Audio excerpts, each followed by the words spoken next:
అందరూ అతన్నే టార్గెట్ చేసిరు కదా, యశ్విని గాని ఈ ప్రేరణ గాని టార్గెట్ చేసి వాళ్ళతో మాట్లాడుతూ. అవును, వాళ్ళు టార్గెట్ చేస్తున్నారు, అందుకే వాళ్ళందరు దాటుకొని ప్రతి వీక్ కూడా ఆయన నామినేషన్ నుంచి సేఫ్ అయ్యి బయటకు వస్తున్నాడు. రావాలి మణికంఠ, నాగమణి. ఇష్టం లేని కంటెస్టెంట్ ఎవరు బిగ్ బాస్ హౌస్? ఇష్టం లేని వాళ్ళు ఎవరు లేరు. అదే నామినేషన్ కదా, ఎవరు ఎలిమినేట్ అవుతారు? ఈ విష్ణుప్రియ అనేమో ఇంకా నయనిక ఉంది, వాళ్ళిద్దరిలో ఎవరు ఎలిమినేట్ అవుతారు? నయనిక అనుకుంటున్నాం. నయనికనా? ఆదిత్య ఓం ఎలిమినేట్ అయ్యారు కదండి, కరెక్ట్ ఎలిమినేషన్ అంటారు? కరెక్ట్ కాదండి. ఓకే, నేను నయనిక అనుకున్నాను, ఆదిత్య ఓం.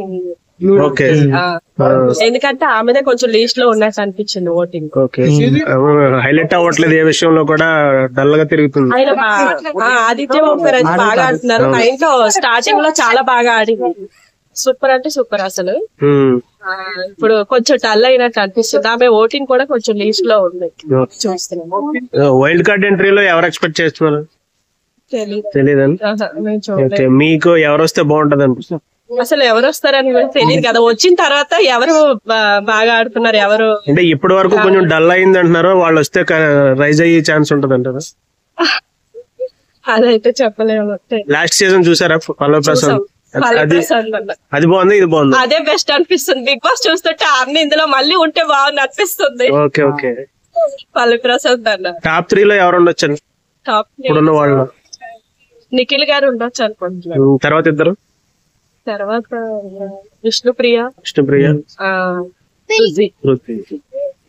సోనియా మళ్ళీ రీ ఎంట్రీ ఇస్తుంది అంటున్నారు. సోనియా ఎలిమినేషన్ కరెక్టే అంటారా? కరెక్టే. కరెక్టేనా? డిస్టర్బ్ అయ్యారా ఆమె ఉండగా మీరు? డిస్టర్బ్ ఏం కాలేదు, కానీ ఆమె గేమ్ ఆడుతున్నట్టు అనిపించలేదు అసలు. ఫ్యామిలీ ఆడియన్స్ ని కొంచెం ఇబ్బంది పెట్టింది ఆమె గేమ్.